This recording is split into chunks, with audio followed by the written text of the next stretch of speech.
Cool. So we're gonna talk about some more books because I really want to get through all these videos so that I can read the next few books that I have to read. Um, I turned in my capstone today, and now my shoulders don't feel as heavy. Anyway, the next book is called All Fall Down, and it's the second book in the Tales of the Latter Kingdom series by Christine Pope. I checked on Amazon, and there are 9 books in this series, and I know the other book with Katarina has 12 books, and I'm reading all of those, but those books don't tire me out. These ones all appear they all just appear to take place in the same kingdom. I don't think they're all connected because characters from the previous book do not appear in this one. So, this one and the last one both came out in 2012, and we all know how well movies and other literature goes if they all come out in the same year. Main girl's name is Maris, and she's a doctor. Maris gets captured by some slave catchers and is sold to a lord whose daughter is sick, and he wants her to heal her, and she does. And then she just stays with them because she's a slave now, and she thinks that the order of healers that she works for are going to come save her, and she says that for the entire book, and I'm just yeah, okay. um the Lord's name is Shane, and Maris is with this other girl who's also a slave. Her name is Elisa, and she's pretty I don't know. She's a nice girl, and she's all frazzled because she's a slave, and no one really wants to be a slave. So, the daughter's name is Oren, or I don't know. She fell off of a horse and got badly injured and cut up her leg, and the healer in the town said that the leg would have to come off, and Maris is no, because science. So, yeah. I think this book is supposed to be about the balance between science and magic, because the science is what saves Oren, but it's magic that tells Maris what the cure for the thing is at the end of the book. So that's a thing. Um, the slave overseer, his name is Doris. He hits slaves, so Maris asks Lord Shane to get him fired, and he does, and then he leaves. And that whole thing with Doris feels like a I guess it was supposed to be a red herring, but it feels very fan fictiony because he appears for a second and then he's gone, but then it seems like the author remembered that he existed, so she went back and made it so that he died later, I guess. Um there's this dude, his name is Lord Arnad. Also kind of feels like fan fictiony because he's there for a second and then his character dies, and it's well, what was the point of all of that? um he shows up and is hey, I want to buy Maris because Lord Shane, your house is now all healthy and she could be really useful, and also I kind of want to have sex with her, at least that's how it felt. And Shane is nah. um Oren, the daughter, really really loves her, so she says nah. Maris plans to stay for a while, hoping for her freedom. Shane gets stabbed, and he thinks that Arnad sent assassins. It's nothing fatal. She reflects, at this point, Maris reflects on wanting to stay, even though she feels like she shouldn't want to stay because, slavery. They have a midwinter celebration, whatever. He frees Maris at this point, but then, as it would turn out, whoops, the plague. Because she's a doctor, so we have to have something. Her entire personality is doctor. There are people in real life like that too. That's depressing. So it's also not a trap. I thought that the plague thing was a lie and it was going to be a trap, but it's not a trap. Everybody in Lord Arnad's house is now dead, so that's fun. The plague is kind of like Oprah, because you get the plague and you get the plague, you get the plague, because the next few chapters are just spent with Lord Shane's whole house getting infected with the plague, because for some reason this actual doctor decided that it was a good idea to bring horses from that house back to Lord Shane's house. So now everybody's just getting infected with the plague. Whole time she's not getting infected with the plague. Shane gets infected with the plague, and she reflects about how she shouldn't love him even though she does, and then Arn gets sick, and Shane is sick, and Oren's her fiance, gets sick, and he and his mom die, and they like blame Maris, but Maris is like, dude, I'm just a doctor, I can't like solve everything. And then Maris dreams about a goddess, and the goddess tells her that like her one woman uh, tirade, one woman, I don't know, campaign. There we go. Her one woman campaign to like solve everything isn't gonna work out well for her, and it's like, all right. It didn't seem that she was trying to do a one woman campaign. She's the only doctor in the whole area.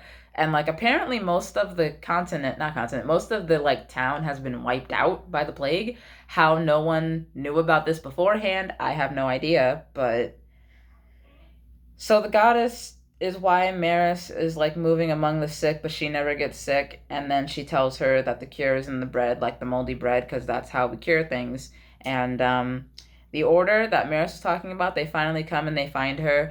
And Shane's like, "Yeah, you can go. You're free, so you can leave." But then he like chases after them and is like, "Hey, Maris, marry me." And she's like, "Cool." It's not as bad as Dragon Rose because it's not quite as Stockholm Syndromy. There's also no actual attempted suicide in this. Um, it's still Stockholm Syndromy because he did buy her. I take issue with slaves falling in love with their masters even after they've been freed. It's still a problem. Um, but yeah, like it's not as bad. Dragon Rose was worse, but this one just isn't Beauty and the Beast. Like that's all. Maris is kind of annoying. I feel like yes, as a doctor, you need to have some level of emotional detachment from your patients. Otherwise, you're not going to be able to function every time you lose one. But at the same time, like if the prognosis for your patients is like good and like let's say that your patient got meningitis, right? Meningitis is usually pretty fatal, but let's say that you zebra your way out of death and you're able to save her house style. Cool. Then you can be like Cameron and you can like have an emotional attachment to your patient because they're fine. They survived the meningitis and everything is okay. You don't have to remain emotionally detached from them. If your patient has stage 4 cancer, then maybe some level of emotional detachment is warranted because you know that they're going to die. So getting attached to them is kind of like yeah. Let me see.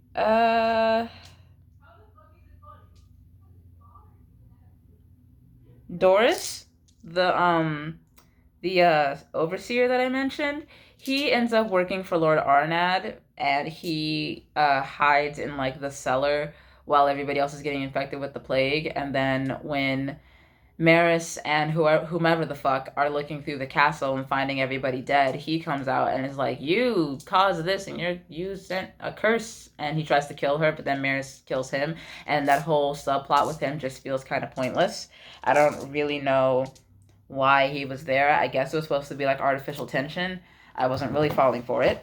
Um, so why not have like a courier come to the house and he's got the plague, or like they find the stray horse that's got the plague?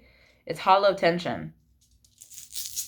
Like I thought the whole thing with Arnab was gonna be a trap, but it wasn't. So there's a point in the story where we learn that Shane is widowed with one child that's not a male, and that was the exact moment that I knew that he was going to be emotionally detached from his daughter and fall in love with Maris, because that's how all of these things work. And like Maris's character is doctor, and like cool, you're a doctor. That's pretty great, but your entire personality cannot be doctor. It's like people who just work and work and work and they have no other personality traits to them. They're just their job. Every time you see them, everything is about their job. Those people are very annoying and they need to get out more. Like, uh, like, her motivation is to escape for a while, but she never actually tries to escape. And like, I mean, if you're not going to try to escape, then why? What? Uh. Hmm. They also all speak a different language, but like Maris and Elisa learn their language. I don't know what continent they're in. I don't know where it is in relation to the last one. I don't know why it's called Tales of the Ladder Kingdoms. Like, I know what the word ladder means with two T's. I know it sounds like I'm saying ladder, but I'm saying latter. I I don't know. Um, like,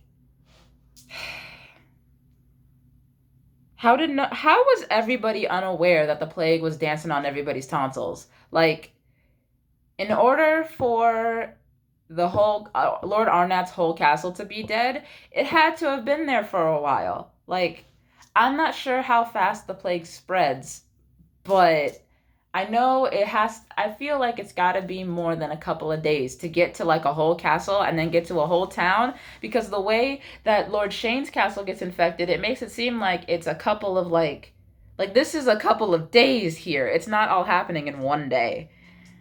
Um, like uh, illness isn't really tense in a story like this because I already know that Shane and Maris have plot armor. Um, and apparently Elisa did too.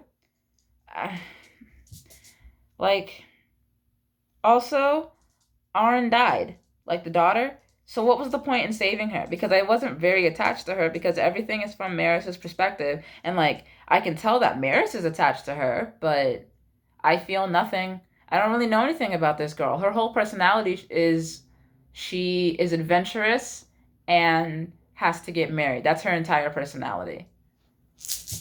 Like, what was the point in saving her then?